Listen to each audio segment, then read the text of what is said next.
All right, we're live. See the little bar up there in the upper left? Oh, yeah, live for Yeah. 5 whole seconds. We haven't gotten kicked off yet. Right? Yeah, so watch anything you can and will say will be used against you in the court of law. So just be aware of that, my friend. All right.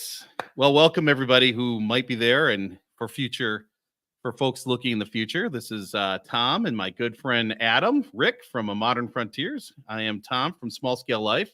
Welcome to our first live stream. I haven't done a live stream in forever, so this is going to be fun. It's going to be a lot of fun. Oh, pinkies up. Yes, we do the pinkies up. Yes, very nice. Delicious. So we are doing a Small Scale Life live, and we haven't picked out a name for it yet or anything, but it's a good chance for me to catch up with my good friend Adam.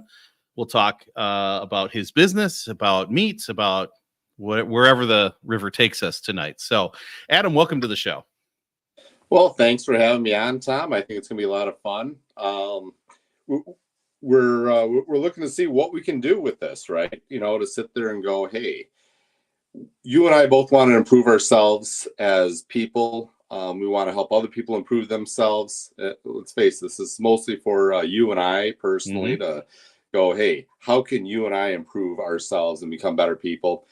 And who knows, maybe we'll be able to take things off and get other people involved in this and just have fun seeing everyone grow and having that group to encourage each other to, you know, say, hey, you know, you can be better, I can be better, and just having that support around you. It's amazing on what that's going to do. You got to have good people around you to begin with, right? Absolutely. And I want to be that good person around other good people, you know? So yeah, absolutely. See what we can do.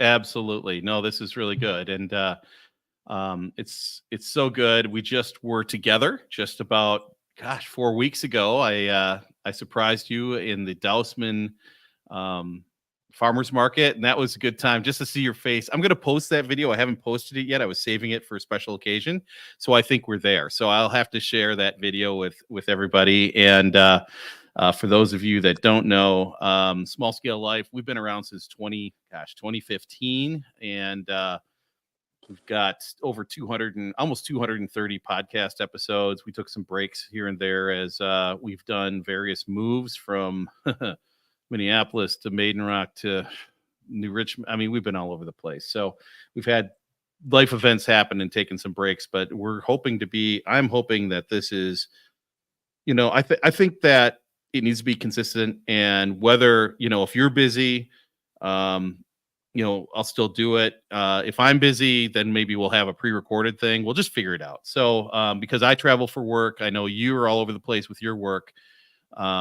but we'll just kind of figure it out and see where it takes us, my friend. Absolutely. Yes. Go ahead. Have some fun doing it, you know, and just be able to catch up.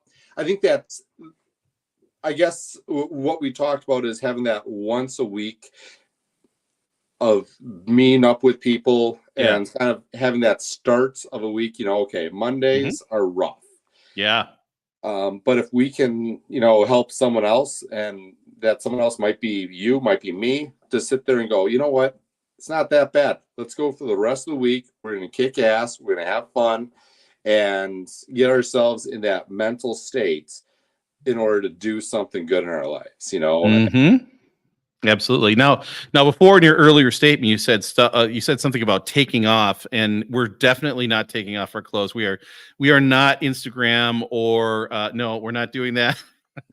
We're not TikTok, Instagram, or YouTube worthy of such things. So we're not going to be doing that, but we're going to be talking about all kinds of good stuff. And I think to kind of kick it off, I mean, you were on Small Scale Life podcast, 2 years ago, something like that. Yeah. So, who is Adam Rick? How did you get here? Do the Admiral Stockdale. Who am I? What am I doing here on the eve of, the vice presidential debate? So Admiral, begin. Who are you, and how did you get here, my friend? Well, I think we kind of met accidentally, or the stars aligned. I don't know how exactly that all happened. Something about just two crazy guys on social media that are dumb enough to, hey, we're both strangers. I like drinking a beer. You like drinking a beer. Let's go hang out. So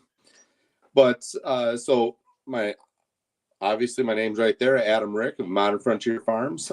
We do pasture-raised meats, and my goal is to give people an opportunity to have the highest quality flavor pasture-raised meats. And so that's grass-fed, grass-finished, properly finished beef.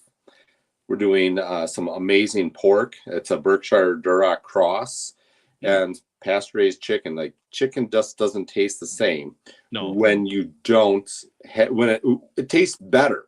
It's like instinctually better when it's out on pasture, when it's out eating the grass, eating the bugs, and giving it good feed. It just tastes better. So it's what nature intended. I mean, just eating all that stuff. They're like, when you think about it, pigs and chickens, they kind of are the cleanup crew, and they just clean up things and create wonderful meat or wonderful butt nuggets or whatever they do, right? That's what they do, and little shiny. I know. Oh, look at that. Can you see it? Which ones are those? Are those the dill pickle? These are the dill pickle snack sticks, and they are awesome. So it's shiny. So I opened up this package and I had it stealthily in the meat drawer, and suddenly it's disappearing, just like that. So I am not only your friend, I am a customer, my friend. Yes, you are. And I appreciate that. Appreciate all my customers, especially you. So there you go. Shining endorsement. It's very good. So yeah, a few years ago, I was really starting to feel sore and get older. 39 years old, I'm walking around with a cane because of sciatica, and I was an HVAC service tech doing commercial work. And the problem that we were having is I couldn't really walk around, and all of a sudden my back would just spaz, and I'd literally just fall over. That's the main reason why I carried the cane.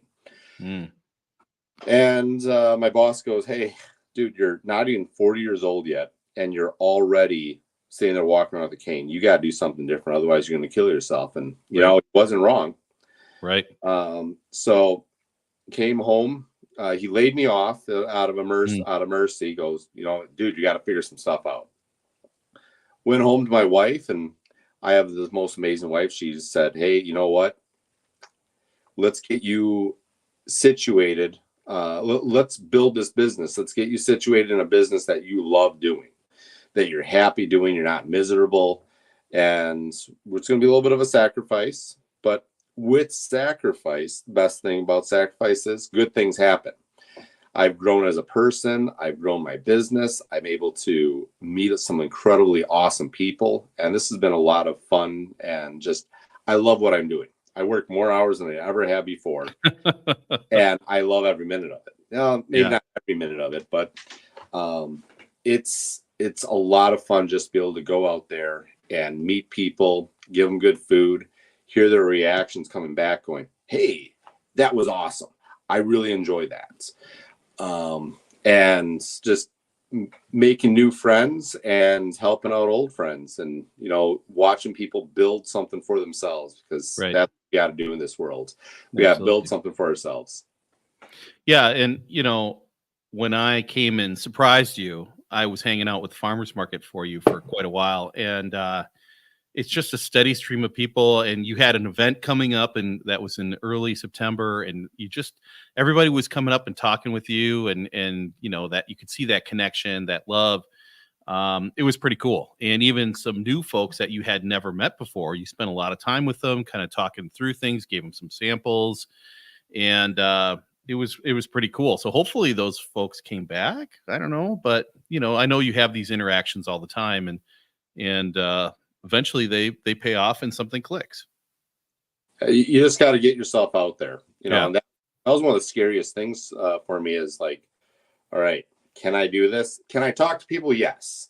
You can talk to anybody. Can I be a real salesman? Can I and do something that I believe in and have Mhm. some passion. I think that's one of the things that people love about when they interact with me is they see I have a passion for it. They see that I love what I'm doing.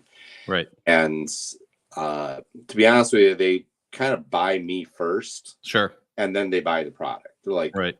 and it's like I said, I can't say it enough. It's been an amazing experience so far. And we have a lot of cool things in store in the future of building things and making things happen. So, Right. Right. Yeah. And that's something that maybe we'll dive into first is,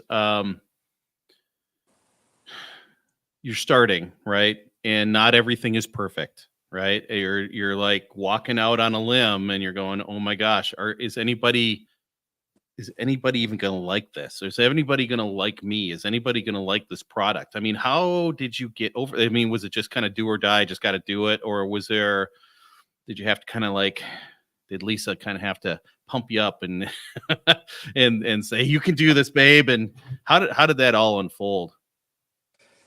oh man, it was a lot of YouTube videos, to be Yeah. honest with you. A lot of YouTube videos and just changing my mindsets of, you know, I had issues. Everyone's had issues as, growing up and it wasn't always perfect. But the cool thing is, I just said, I have to do this. I Hmm. have to go beyond it. I got to get out of my comfort zone. Right. And getting out of my comfort zone, I was able to build. And that I think is one of the most important things is just getting out of your comfort zone. Up here on my wall, I have it says, "Do something difficult every day," Mm. and it was just as a reminder, like sometimes going out there, just packing everything up, making sure I have everything for the farmers market. To me, that was difficult some days. Yeah. Now it's easy. Now it's Hmm. like, oh, that's just what I do. Yeah. Talking to people, getting in front of people that were like, are they going to accept me? Getting in front of business clubs and enjoying being part of those business clubs, and are they going to accept me? It's all in your head. Right. Every person with everything that you think of yourself, of how you're inadequate, how you can't do something in your life, that's all in your head. And every other person has that going on in their head too. Right. What makes you so special that you're the only one that can't do something? You can do it. Hmm. I could go way back, in the past of, I don't know if have I ever told you that I used to have a horrendous stutter. No, you never told me that. Oh, growing up, I had the Or worst stutter in the world. or maybe if you did, it was late at night or something after, hanging out. Yeah. Now we're trying to mumble. But yeah, I had a horrible stutter. And that was, I think, that I hated that because that was a curse to me, right? I Mhm. had this beautiful, deep voice, and yet I had this stutter and I couldn't get over. And that went all the way into 19 years old, 20 years old, and going, man, why can't I get over this? Why can't I just not stutter? And it took a lot of work, and really it took a lot of confidence, just going, you know what, just get out there. And I would get in front of people, I would talk to people even with the stutter, and guess what happens? The stutter went away, because not all the time, but a lot of times that stutter is you just not having confidence in yourself and what you're saying and talking to other people. So I was able to get over that. And like I said, it was a bad stutter, very bad stutter. Growing up, people would call me Porky Pig because I couldn't, I I couldn't can't get the imagine words that. out. Yeah. Yeah. After hanging out with you? No way. Maybe that's why I talk so much now, because I couldn't get words out I before. know. I know, right? Well, and it's interesting because legend has it that James Earl Jones, the voice of Darth Vader, and Mhm. he was mute when he was a child. He was embarrassed about his voice. He might have even had a stutter. and he didn't speak until in his late teens, I think. So, I mean, can you imagine? I mean, a world without that deep baritone Darth Vader voice. I mean, I couldn't imagine that. So every father in America or in the world uses that voice. Kids, get to bed. Right. So, I That mean, was I pretty just good. can't imagine that. Yes. Well, Jules does say I'm a man of 1,000 voices, and she never knows who she's hanging out with. So, 1,000 personalities too, Well, yeah. Well, yeah. To be a podcaster, you have to have multiple personalities, I think. But this got to yeah. be nuts enough to do it anyways, right? Well, and that's just the thing. I mean, even this podcast or this live stream, or even starting the podcast back in the day, it was like, what the heck is this? What am I doing? Is anybody listening? Who knows? What do I know about this stuff? And eventually it just kind of pushed through that. And some people do like it. And hey, that's totally cool. Let's do it. Let's do more of that, and it's really fun when an episode hits and you have all those people that have downloaded it and shared it with other people. And you're like, oh, that's kind of cool. It's a good feeling, feels like you're making a difference anyway. Well, right. And, I think that's where we're having this very open discussion right now of who we were. Yeah. And who we become, and yeah. I've literally talked in front of over 300 people, just talking, just having that conversation. And not saying that everyone has to do that. Right. But that was a fear, got over that. Mm-hmm. And just trying to conquer every one of those fears that you have one by one. You don't have to do it all at one time, just one by one, just keep doing it. And before long, you kind of move along. I think that's where building this community of, supports, saying, hey, I have this fear, being accepting. Tom, you have a fear. Okay. That's okay to have that fear. That's natural. That's normal. And we're going to help you get past that, whether it's helping with education, helping you with, hey, it's not as bad as you think it is. Right. And then cheering you on after you did it. That's right. You got to have community around you. And that's something I think we're really missing in society these days is people don't have that community. They look at all these people on YouTube. They look at all these people on social media and like, oh, they're talking, they're doing this, they're doing that, and to figure out that most of these people, they had no clue when they started. That's true. A lot of the people still don't have any clue what they're doing, but they're still doing it. Right. Yeah, that's true. And, sometimes it's just noise, but if you have a cool story or, some people just want to hear something a little different, and, I mean, there's big content creators out there. You kind of get their shtick down, but it's kind of fun. What I've found in doing small scale life for these years is it has been fun finding people that aren't huge, but have great stories, like you have great story. And even me, I mean, I started doing this back in 2015 because actually I started blogging a little before that because I was gardening and my grandma passed away.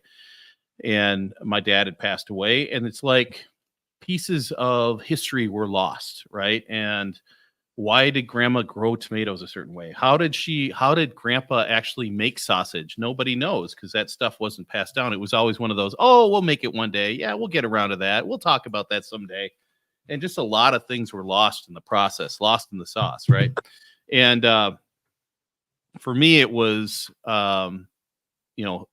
maybe I could write some of this down and talk about it. And then there wouldn't be some of these questions. My boys would have that when they get older and they would have a record of that. So it's kind of scary that, 230 episodes later, here I am and all this stuff is out there. Right. But it is what it is. And people will know what I'm doing. Why are you doing a wicking bed? Well, there's a reason why, because I travel and I'm not going to sit out there with a garden hose when I'm in St. Louis. Right.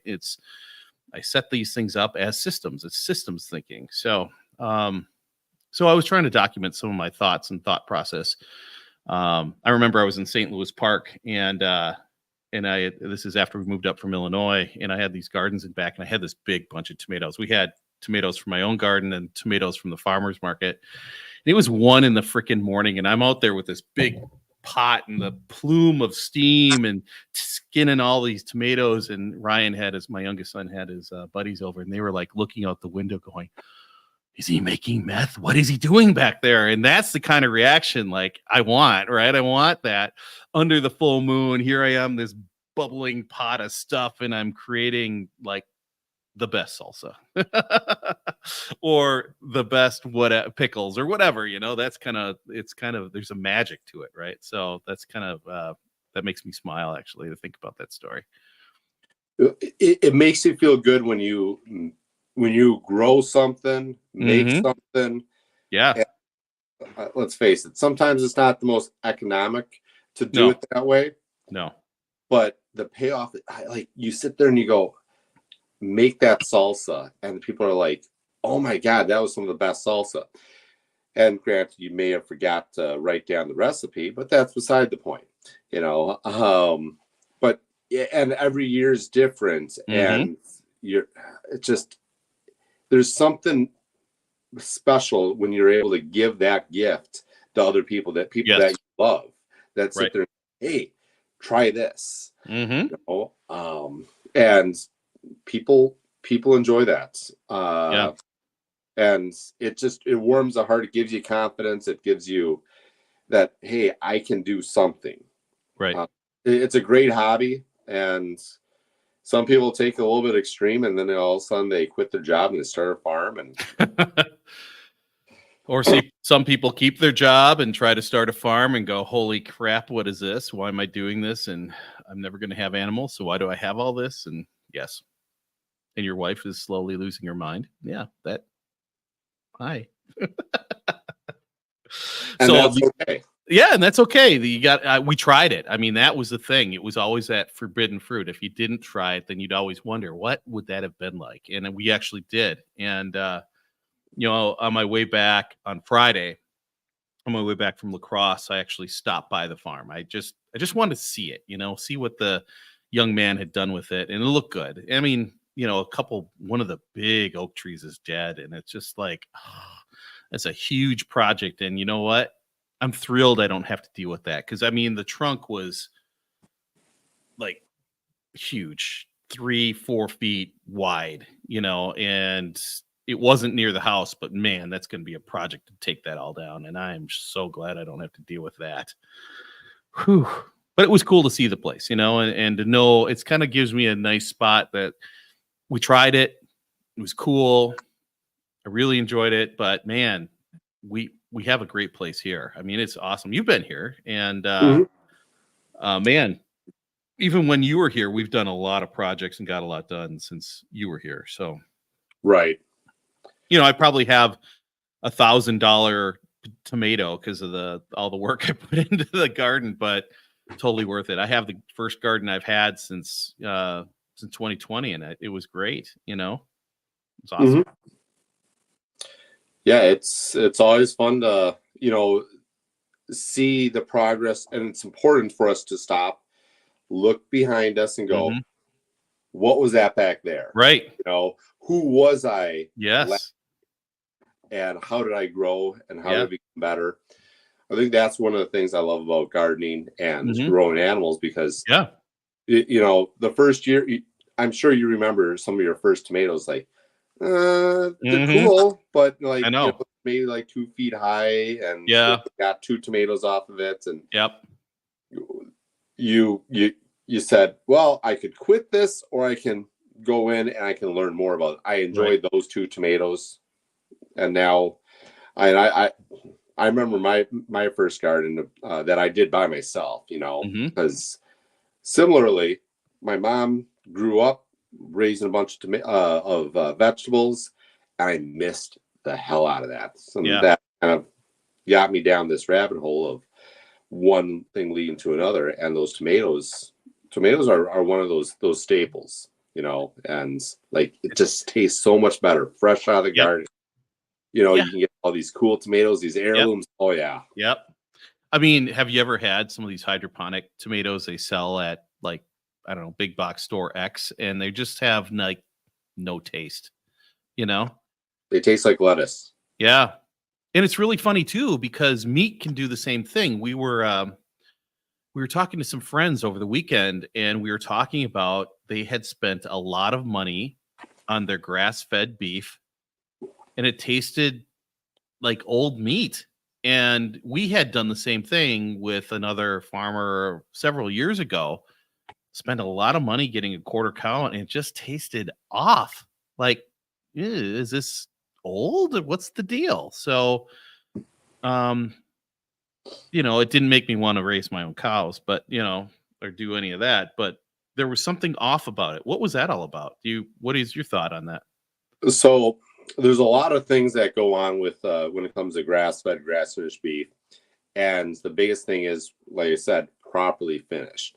Mm-hmm. A lot of times people will go, well, it's grass-fed beef, and there's going to be different flavors of that. Sure. There's going to be a terroir, which is a fancy word that we use for wine.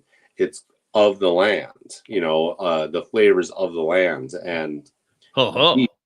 oh yeah. Ho-ho. Ho-ho, let's put my pinky up and ho-ho. Exactly. Let's get fancy. Mm.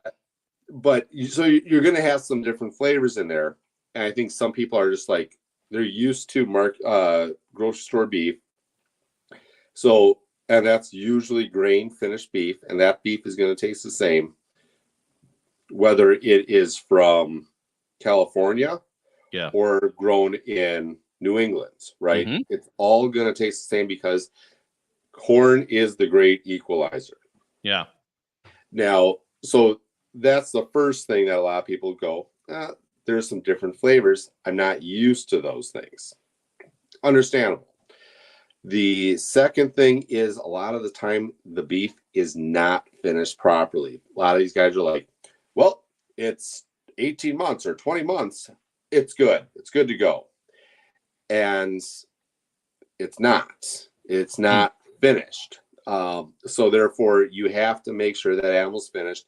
Let that animal tell you by different signs of its body structure. Like you and I are both pretty much finished, right? If the aliens came back to with How to Cook Man with the cookbook, they're like, you guys are Wagyu. You guys are finished. But take me to your leader. It's dinner time. But you have to finish the animals properly. If you don't, and you rush them, and you go, okay, it's going to have some off flavors. There's stresses that can give some off flavors also. Whether they're not constantly being fed. You want that. The ideal animal is supposed to be constantly being fed and growing and being raised. And that animal is going to be delicious. There's there's a lot of different flavor profiles, even in my beef from the time of year. Like when I first for about a 2-month period, when I first put them on grass back on pasture from being on hay and haylage, they're gonna sit there and they're gonna have this weird flavor. Okay. So you don't want to typically butcher the animals going from hay to the pasture in that 2 months. Okay. Once you get those nice sweet grasses in them, the flavors just seem to mellow out and become, to my opinion, better. Some people like that. Most people don't like the swamp taste to their beef, and I'm not one that likes swamp taste to their beef. And that's one of the things I do is I taste every single one of my beef that I put out there. I'm like, okay, there's an off flavor here. Oh. What is that? What did I do? I have a number. You look on that package on the top right, there's going to be a little number on there or a series of numbers, and that's going to tell me what animal that was. That's an individual animal. Really? So this one says, I never knew this, so this is new to me. So this one says that 165741, weight 193, then a 13124. Yeah, so that was a specific animal Okay. to that we made and that way I can say this animal had this. I know what it was fed, and I'm kind of learning as I go what grasses, what's as the season changes, that's going to change a little bit. That profile is going to change. Hmm.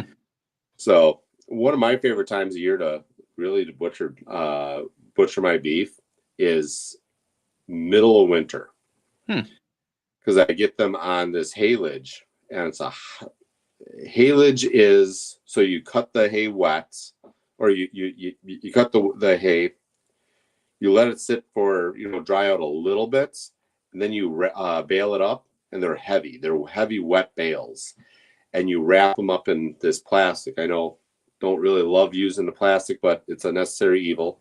Sure. Wrap up in this plastic, and it ferments. It makes the sugars more bioavailable, and it ferments, Cool. and the cows love it, and they consume the whole thing. It's like they're eating. It's candy to them. Wow.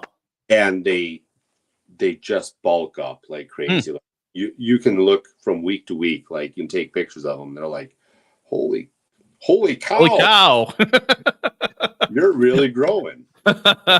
So that's one of my tricks that I do to really make sure these animals are going good, where a lot of guys are going, and that's the time of year they're in stress because it's cold. Yep. It's uncomfortable. Yep. And I give them a really high protein forage that they can sit there and eat. They're bulking up, and that shows me their stress is lowered. Sure. Stress is a huge indicator on what that animal's going to taste like. So, right. That must like shoot some adrenaline in them as well, and that changes the flavor of meat, right? Mm-hmm. I love that story you had where you had some people over and they wanted to try some of the meat, and you just cooked it up for them, and then you were talking about flavors. Do you remember that story? Yeah. So when I first started getting into this, I had several pounds of ground beef, and I thought out the ground beef.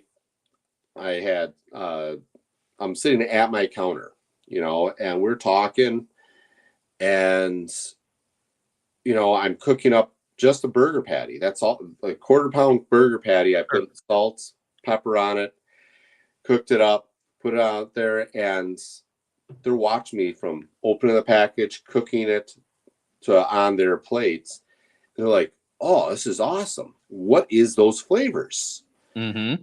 And I go, "Well, what do you think?" Well, you obviously use salt and pepper. It's right there, but I taste rosemary. I taste thyme. I have some of these herbal flavors that are in here.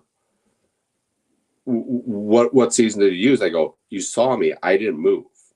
I used this beef right here, opened the package, cooked it right in front of you. I didn't change that. I didn't. And they were just shocked that there was flavors in the beef itself. And that was coming from the forage that they're eating, the grasses that they're eating, the alfalfas, the orchard grasses. In my fields, I'm over 30 different species of plants that they're able to consume at any given time. That's super cool. I'm constantly adding to it, trying to get restoring some of these prairie grasses into my production also. Very cool, man. And it's more than just your 5 acres. You have other farms you're working with and other partners in this operation, right? Absolutely. Yeah. I'm the only English guy here, but everyone else is Amish. Oh, my. They're great people to work with. And what's exciting to them is with working with them and building together, I'm able to help educate them faster because they're using books and hearsay, where I have the ability to go and say, hey, look at this article I found. Hey, what about this? And there's times I'm sitting there looking things up on my phone, like, how do we change this? Plus, I've gained a lot of friends that have been doing some really cool things across the country. They're able to give me advice, and I'm able to glean that information, give it back to my Amish compadres, and go, hey, what if we do this? What if we do that? And the conversations we just start brainstorming and start learning from each other. And they're excited because the Amish dream is to live on the farm, not to take a job, doing roofing or being a carpenter or a welder. That's the Amish dream, is to live on the farm and not have to leave to go to work. And they're seeing that there's potential for them to be able to do that. Right. Yeah. I mean, you hear about these massive farms, especially poultry, that have the avian flu, and it just sweeps in, carried on the wind. It's not anything anybody did. It just comes on in, wipes out a million birds. And, then you have the calf cows that are just pumping out mass produced beef or pigs. And it's just, it's a machine. I had a little tour of a couple of those down in southern Wisconsin. It just is mind numbing, these places, and the amount of animals that are there, and just the amount of product that's moving out. But that's kind of the whole industrial agricultural model is faster, more, less, more profit, right? Less input. So it's the craft meat is kind of it's an interesting angle for sure. And there are people doing it. Yeah, I'm one of them. It's fun to do. I love what I do. I've also been in a couple different operations. The stench is what gets me. Like if you smell something bad, you need to start going, okay, is this good? Like we have this like sense of smell, like we go, oh my God, I can't stand it. And that's for good reason, because that usually means illness, usually means that could cause bad stuff. And we stay away from bad smells, whether it's a rotten carcass or a pool of sewage from one of these operations. Yeah. It was crazy the other day. There was a fairly big operation, small in some regards. They have about 200 steers in this what's called a pit house at any given time. So the pit house it's a slatted floor, it's under a roof, and they eat whatever feed and that they're given, and there's a constant machine that moves. I've seen those. Cleans. Yep. Like pushes everything into this big pond. Yep. And in the middle of summer, that thing just reeks, and you can smell it a mile away, literally a mile away. And no one could. Well, they were there first. I get that, but it just stinks. It's like I don't want to be around it. Yeah, that's what I was seeing too. Is they had a robot, and it would go around the perimeter, and it would keep sweeping all this stuff and putting it into the pit, and it would go out. And farmers are very smart, right? So there is no waste. That waste becomes fertilizer they sell that off. It's liquid gold, and it makes sense. But woof, what an operation. It's amazing. And I've been to your place and with your cows, and the city slicker helped feed. I opened the gate, but I helped feed, and it didn't stink. I mean, sure, I saw the piles right over there, but it wasn't like, oh my gosh, this is terrible, right? So that was pretty cool. And even at the other place too, it was a cool spot for those cows to be in, Well, what's interesting is that little environment of that cow pie, like that's natural. That for the cow pie to be out there, and there's bugs go in that cow pie. They make their home. It's a little ecosystem in and of itself. A microclimate, if you will. A microclimate, right? Yeah. And underneath that, it mulches the ground underneath it. So sometimes I use I do my lead lines when it's dry out like it is right now. I will sit there and I'll use one. I'll put my little post in a cow pie because I know the ground's soft underneath it. Sure, it's holding moisture. Mm. And as we do that, we put more organic matter into the ground. As we put more organic matter into the ground, guess what happens?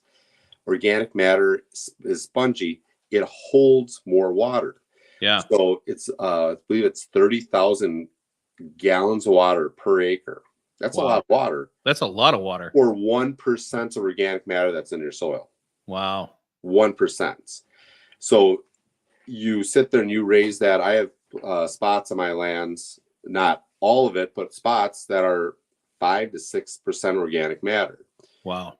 And it's holding all that moisture. Well, what happens is during the dry spell, I still have grass growing. Yeah. Some of these other guys, they're all dried up. So I'm able to continue grazing my animals and continue growing, making good things happen because of that. And with other modes of agriculture, you're going to be lucky if you get 3, maybe 4% of organic matter in your soil. You got to build that organic matter up and hold that water there. So that cow pie lands right there on the grass, right? It then also turns and fertilizes it. Sure. Is that a little white kitty? Yes, this is Whisper, the yoga kitty. So there she is. Oh, pretty kitty. It's Ryan's kitty, and she is the yoga kitty, and she's the princess around here. So she's a very vocal, social kitty. So yeah, she'll be trying to come across the board here in a second. So as long as she doesn't turn everything off, we're good to go. So yeah, Well, this is good stuff because I sat in a presentation with Gabe Brown. You've heard of Gabe Brown, right? Touch the earth, I think, or touch the soil. Right. And Ray Archuleta, he's another soil expert.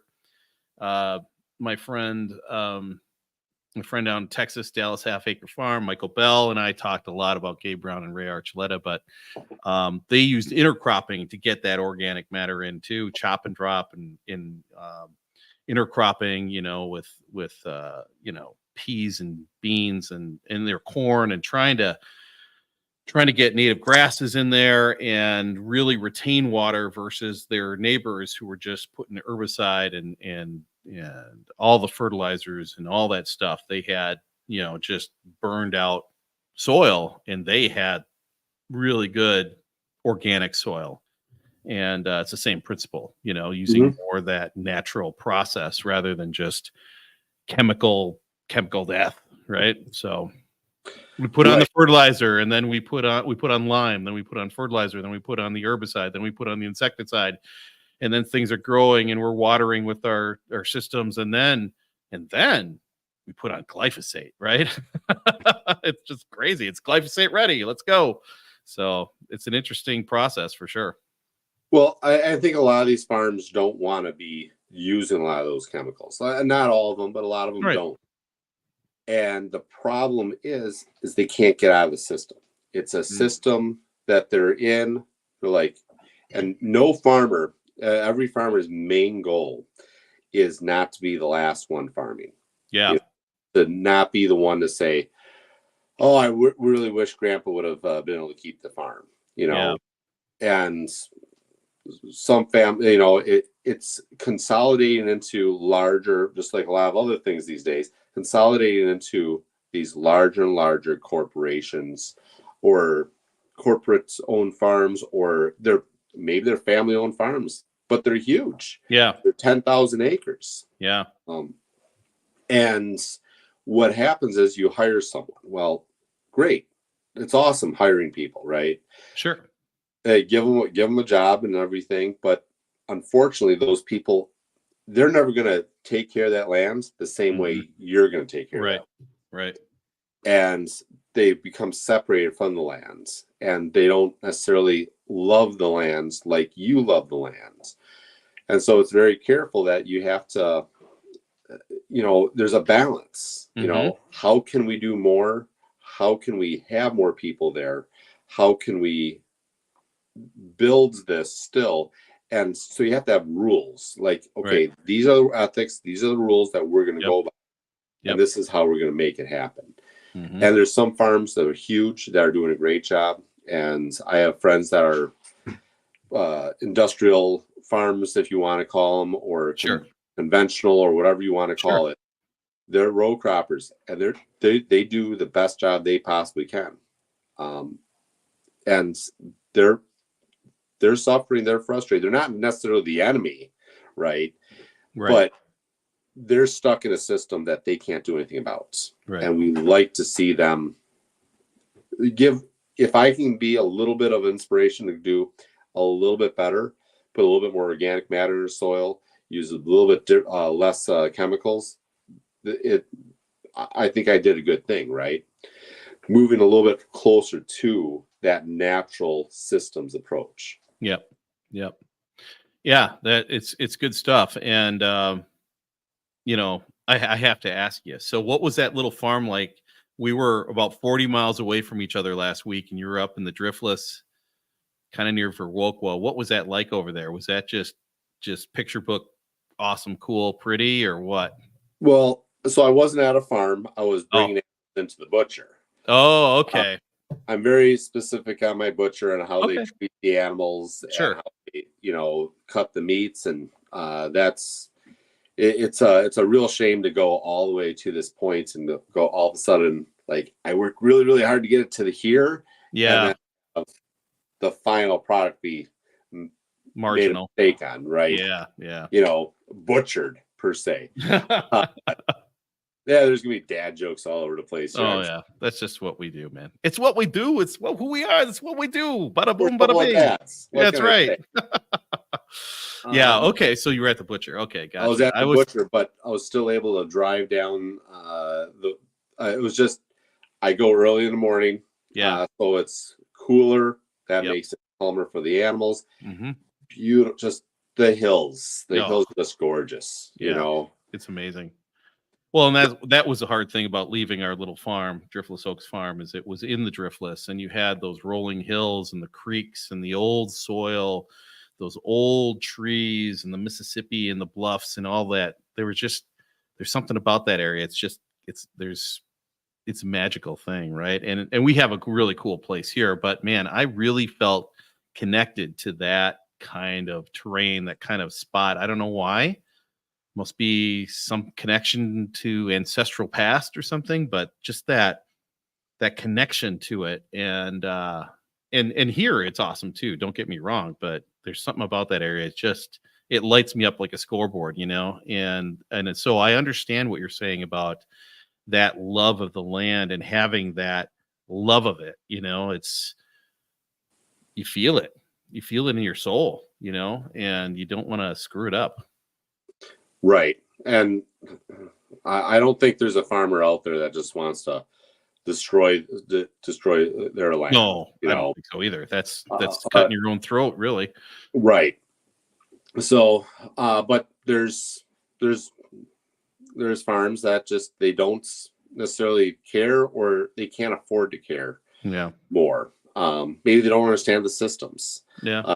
Natural systems that are out there. I always say, whether you believe in supreme being or beings that created us, or whether you believe that it was boom, here we are. Or those aliens that were looking at us like Wagyu beef, right? Yeah, the aliens that are looking at us like Wagyu beef.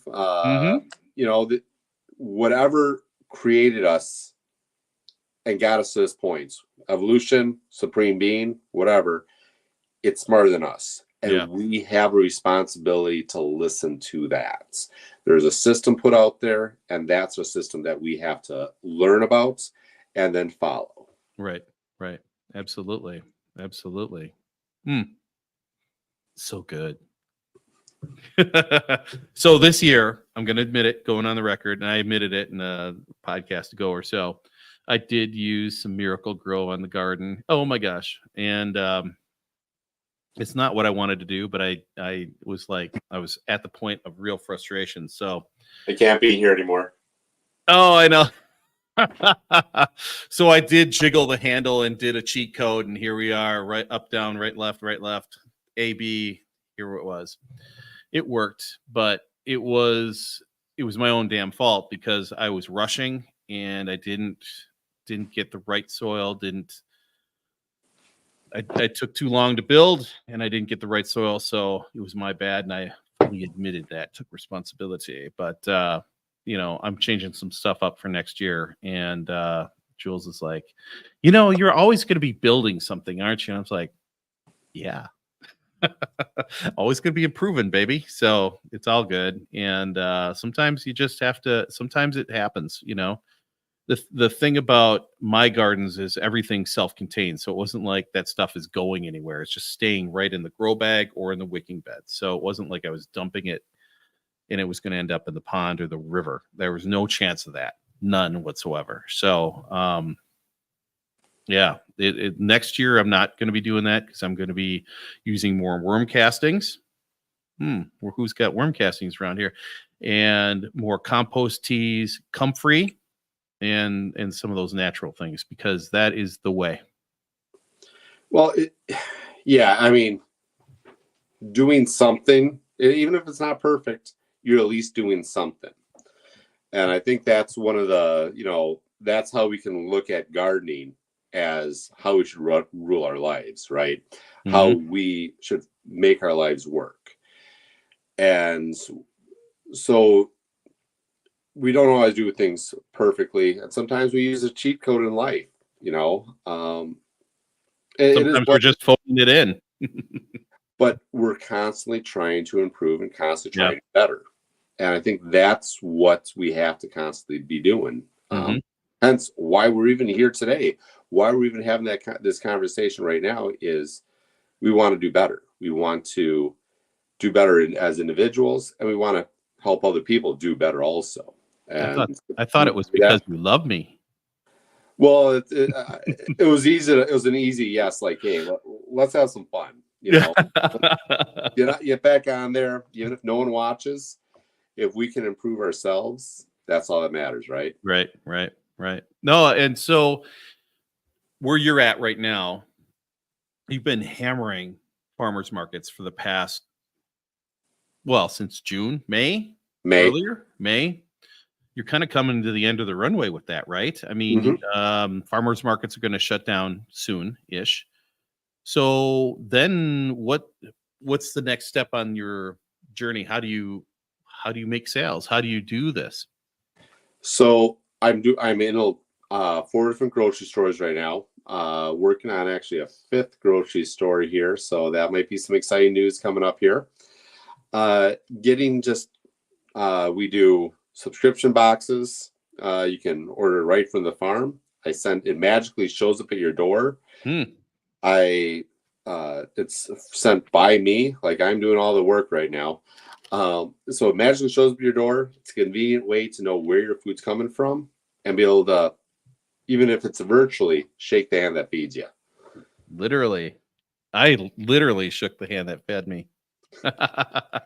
No, it's good stuff. And we got some really good meat, really good steaks and stuff from you, dude. I am so thankful. It is going to be awesome. Delicious.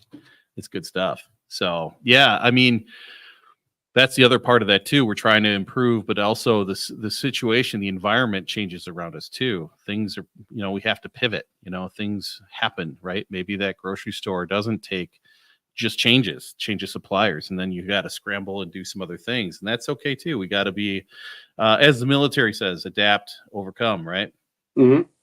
Absolutely.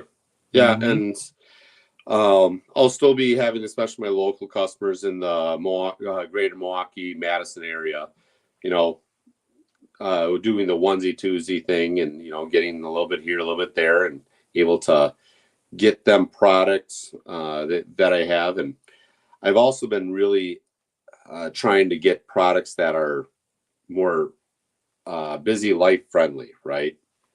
So one of the things I do is I do a shredded beef and a pulled pork, and they're unseasoned. They're slow smoked for 10 to 12 hours. They're nice and tender, juicy. I gave some pulled pork. I hope you're able to try that soon. Oh, I will. Trust me. but the cool thing is it's unseasoned. So you Yeah. add barbecue sauce to it, and all of a sudden, I mean, that's a given, right? Barbecue sauce goes on pulled pork. Now you can, what the other things we've been doing is we've been doing like a pork gravy, putting that Yeah. on mashed potatoes. Ooh. That's amazing. You can add it to like doing like a peppered gravy, like a creamy peppered gravy, and putting that like on a toast or something. So there's a lot of different uses. We've been doing a lot of stuff with taco seasoning lately, and doing pork carnitas in the middle of the week. All of a sudden, you Nice. have this beautiful pork carnita, just like, well, that was easy. Right. Let's see. Oh, Asian sauces. We would use so many cool Asian sauces at the grocery stores, or you can make yourself. Get yourself a good Asian sauce of whatever you like. Add that to it. We've been doing egg rolls, and we just put them in the air fryer. We're busy. I'm constantly running. I've started my day at 5:30 in the morning.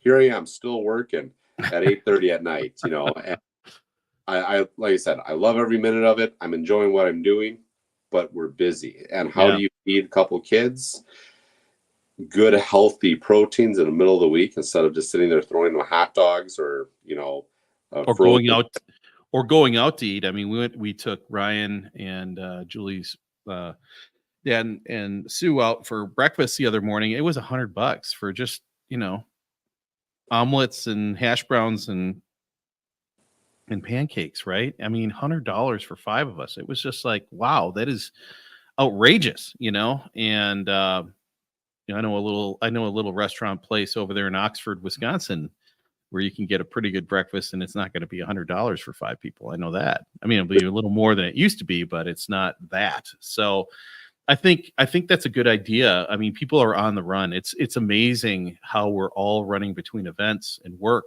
and obligations, and it's either McDonald's or Subway or something quick, and a lot of people are just like exhausted at the end of the day. They've worked a full day and they're just like, oh my God, I can't do one more thing. So if you have something that's a little more ready to go, that's a great thing. I didn't know you had that stuff, dude. Yeah. It's those have been some of my best sellers as of late, and especially the pulled pork. Everyone just seems like, oh, that's just quick. It's easy. And here's the other thing: when you have a high quality protein, you just feel like you're fuller more. Yeah, you fill up faster. Right. Some pretty amazing things. So right. It's like getting a quick trip hamburger or something. You eat it and you're like, did I even eat that? What is that? So yeah, having something a little more hearty, a little more, more healthy is the way to go for sure. So yeah, that's good. If anybody's out there watching, because I think there are a few, feel free to put in some comments. Let us know you're there. Give us a little shout out. We've been going for almost an hour here. How do you want to go a little longer, or do you want to collapse because you've been up since 4 or 5 in the morning doing your thing? Oh, I just keep moving. I just keep making things happen. That's not a problem for me. Should we talk maybe a little bit about where we want to possibly take this, and what is some of your vision, Tom? Well, for me, I don't know about you, dude, but I feel like, and my lovely wife will probably hurt me, but she doesn't even know this yet. But I feel like things are starting to change a little bit, but and not that, but just the way I'm going to be approaching some things here. So, we had endless summer. We've come through that summer period, and now we're into fall. And as we get into more fall, we are turning from the outward facing to more the inward facing. So for me, this is going to be a season of change where it's going to be more focused on learning. It's going to be more, I've got indoor garden stuff right behind me on these racks. I turn the lights off. You can't see back there.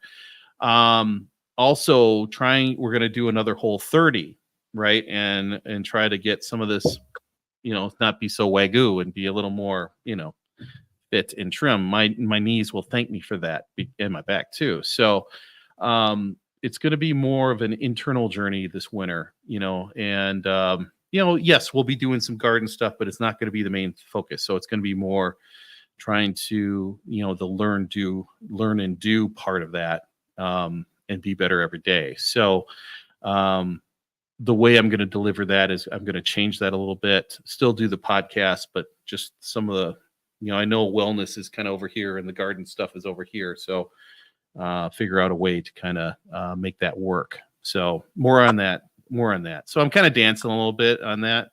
I'm going to roll that out. But what I see for this is I'd like this to be a weekly show to check in, talk to each other, encourage each other, have a few laughs and some fun along the way, bring in some guests potentially. I know I've got friends like Michael Bell down in Dallas, and I know I've been talking to, just, hey, I got to have you on the show. Yeah, man, you should have me on the show. And, I've got friends out there that I've interviewed before. It's time to circle around and talk to them and how are they doing several years later. My friends over in Des Moines, they've got a tea shop, and they actually have a storefront now, and they're going to the Des Moines farmers market, and it's amazing what they've done. And my friend, Mr. Tactical over in the East Coast, he's got some major life moves. I think you'd really like him, by the way. There's people out there, and there's new people that we haven't talked to yet. But everybody, like I said at the beginning, everybody's got a story to tell, and maybe it won't be on this live stream, but then there'll be interviews coming along. I think this will be a great platform for us to, maybe pull apart some quotes or something, or I know, several podcasts on a book can be just like, oh my God, they keep going on that. But, there might be some things we can pull out of books and talk about those for a while, and stuff that people haven't thought about because people are busy, right? And they're just trying to get through the day sometimes and maybe need a little bit of encouragement or entertainment even from two goofy guys who might be Wagyu geef. Maybe this is the Wagyu for you or something. Who knows? I mean, what do you think about that, dude? What do you think? No, absolutely. I think that's where my head's at. That's where, if we can keep this going on and just for each other to help support each other, like, hey, let's keep doing things. I think we always talk to people about, and especially on podcasts, like, oh, well, this is what I've done. And you talk a little bit about your backstory. This is where I came from here to come from here. Like, how do you out there make this happen? How do you become a better person? And kind of start picking out a little bit more of, we've all had some trauma and bad things happen to us in our past. And guess what? We're going to have bad stuff happen to us in our future. But the awesome thing is we can become better people. And I have some interesting questions that we can sit there and ponder, and our quotes, and we can pick apart quotes and all sorts of fun stuff and kind of like go, hey, what does this really mean? So I think it's going to be a fun time, but it's also going to be one of those things that we get to learn and grow and become better every day. Better people. Yeah. Agreed. Yeah, no, just doing a lot of thinking there for a second about, some of the stuff we Julie and I and Ryan have been through in the past couple of years, and how hard that's been. And one of the couple of major realizations coming out of it is there's a lot of good people out there, right? A lot of people that care. And we are really thankful for all those folks, and, that will really reach out and help. And then the other thing is, it is all about the people, we losing a child or a young man. It really makes your eyes open, go, holy crud, we are too busy in our own pile of to-dos, and we really need to connect with other people, family, friends, make new friends, because that's where it's at, right? We lost one of our tribes, so let's reach out and be there for other people and build our little tribe. And that's the important thing for us. And that's why we're here at the landing. That's what our vision was for the little farm, was have a gathering spot. And it didn't work out. It was not the right facility for that. But this, yeah, yes, it's big. We can have people here. We'll see what that looks like in the future, but it is all about the community, the tribe. So yeah, well, Wagyu tribe. Trying to be a little less Wagyu every day. What can I know, right? Yeah, because we got to talk about your carnivore. We got to talk about the Whole30. We got stuff to talk about. Probably not tonight, but right. Oh, man, we have enough to go for a few days here if we really try.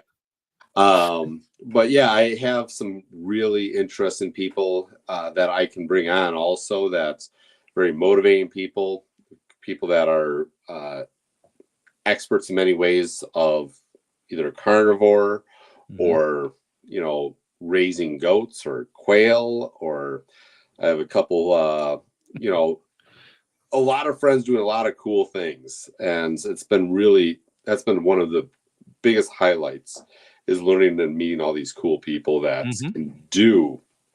are doers. Yeah. And what is it? One of my friends, his name's Shannon, he has this saying. He goes, "You are the sum total of the 5 people you hang out with the most." Yep.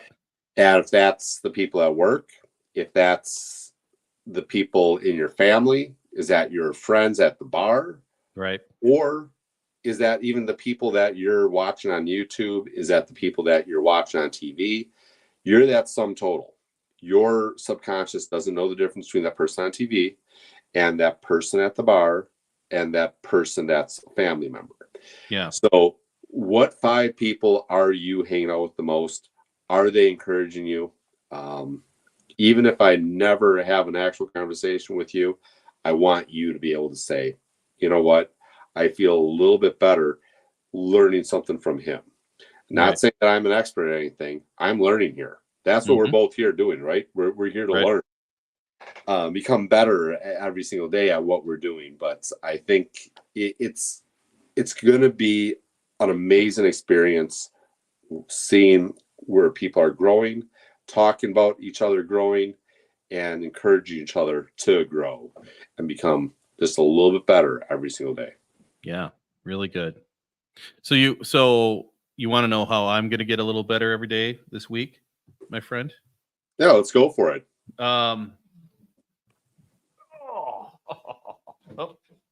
Papers go flying. So I bought something the other day. I bought a crock. So I am truly full of a crock. It's truly a crock. 2-gallon crock. And I have never used one before. So I've got some pickles or some cucumbers. I'd like to make pickles, or I even thought sauerkraut. Now, Jules is not a sauerkraut fan. But, fermented foods are really good for you. And especially if you can do it yourself without a lot of chemicals and things in there. So I've got to figure out how to use this thing and start something with it. I mean, I've got the kombucha brewing over in the closet over here. So why not add something like this? So you're going to love the cabbage or the sauerkraut that you make. One of my favorite things to make out of it is I make corned beef. Ooh. Oh, this is delicious. Just delightful. Delicious. So we do corned beef, and that turns out amazing. And so there's that. I baked beans in them before. You want to talk about 2 gallons of baked beans? You got some baked beans there, So there's such a versatile thing to use besides just a little bit of fermenting of some cabbage, sauerkraut. Though that's a great way to use it. A little bit more than just pickles. But yeah, I think you're gonna have a lot of fun with that thing. Oh, good. Can't wait. I don't know what to do with it yet, but I'll clean it up and get it ready to go. So it's going to be time. So what are you doing this week, my friend? What is on your your learn, do, grow list? Right now, we're going to be doing some stuff for, what am I doing this week? Got a couple of farmers markets that I got to attend. So if you're in Lake Geneva or in Burlington or in Dousman, I'll be at those 3 farmers markets Wednesday and Thursday. And then just got projects around the farm, nothing specific. Possibly picking up a new pickup truck this week. And then on Friday, the first trip of the year, I'm going to go fishing with all the boys. These same guys that fish with since I was 16 years old. It's a father-son trip. You know, it's important for us to spend time with our children and teach them and raise them. And this is probably, I could go in a whole hour-long segment of just how fishing teaches you about life, you know. So Ryan and I are going to my brother's in Stevens Point towards the end of the month, so we'll be doing the same thing, my friend. Where are you guys going? We're going to go to Pelican Lake, which is just south of, I think it's just south of Rhinelander. Okay. So nice. We'll be up there hanging out in a cottage. My friend's dad owns a very nice house on the lake, and we just kind of okay. We're just a bunch of dumb rednecks there. I don't know what Pinky's up for that one. Just a bunch of dumb rednecks. What can I say? Well, hopefully this time nobody hits a deer on the way up, and nobody has a bearing overheat on the way down. So hopefully, or was it vice versa? I don't remember which, but nope. Deer on the way up, bearing on the way down. Both those guys are going to be there. It's going to be a fun time. Just get to hang out with the guys, get away from the farm a little bit, just so I can relax. If I'm around, I don't relax. It's just there's too many other things to do. Right. Yeah. Jules and I are going to get away this weekend and go down to Devil's Lake and Wisconsin Dells, back to the where it all began, right? For us. Yep. So all roads lead to Oxford one way or another. So yeah, as we tee up for deer season later in November. So yeah, it's gonna be fun to just, you gotta always have fun. You know, get out there, do something exciting. I know it's a lot of work, and that's one of the things that's like I'm sitting there dreading leaving for a weekend. Like, man, it's a lot of work to do. But once I do it, I'm really going to be enjoying myself there. And once again, I got to have my son, Kitty, get my son out there and doing some cool things, and you know, teach my kids outdoors, the importance of nature. Yes. Well, and that's what we do, is we need to connect with nature and show our young kids how that works. She's playing with some stones I have on my desk now, so go figure. The whisper is getting very restless. So it's good stuff, my friend. Well, I think we'll wrap it up there, my friend. I think this was a good time. I think we had a lot of fun. We're only going to get better from here, right? Yep. Hopefully I stop using the same words over and over again. I didn't notice. Good. I might have to get a ring light or something, because this is pretty harsh light, and we'll have to play with that a little bit. But yeah, it's all part of the live streaming thing, right? If we're going to be YouTubers. So yeah, this is good, man. I hope someone picked up something from this, and hopefully they're having a little bit better. They'll have a little bit better week because of it, and that's all we can do, man. That's all we can do. I think I'm going to have a better week because of this. This is going to be something that is going to make me grow. And if that's it, then it's accomplishing its task. And I know some people have been popping in and out, probably like, oh my gosh, what is this? This live? He never live streams. What the hell is this? So I think the last live stream was right around the election of 2020. I think I was live streaming. I was live streaming election night with Mr. Tactical and Shelby. and the author from the 299 Days series. So they were on my show on election night 2020. It's crazy. So instead, I have you. It's good stuff. Even better. Even better, right? Because I've actually had a beer with you and shook your hand, and I bought some of your meat. I was not going to say what I was going to say. So you've had my meat in your mouth. Go ahead and say it. Oh, we're going to get struck already. Oh. Pinky's out. Pinky's out. All right, brother. Well, I appreciate you, and thank you for pushing me right along and making this happen. And I'm looking forward to next week. We'll go 7:30 or so, and on Mondays, I think if we're both available. If not, we'll have a pre-recorded show, or we'll figure something else out. So I'm really excited. I was driving down to my doing my inspections. I'm like, ooh, I'm gonna get to talk to Adam today. This is gonna be a lot of fun. Absolutely. No, I'm having fun with this, and yeah, let's keep this going. I will talk to you on Monday, and I'm sure we'll talk back and forth. We'll talk before that. I know we've got ideas to bounce around, right, brother? Absolutely. All right. We'll talk to you real soon. Sounds good. All right. See ya. Yeah. Bye. Remember, everybody, learn, do, grow, be a little better every day, and we'll talk to you real soon. This is Tom and Adam checking out, and you'll probably hear from me later this week. I've got more stuff to put out for y'all. So take care, everybody. We'll see you real soon.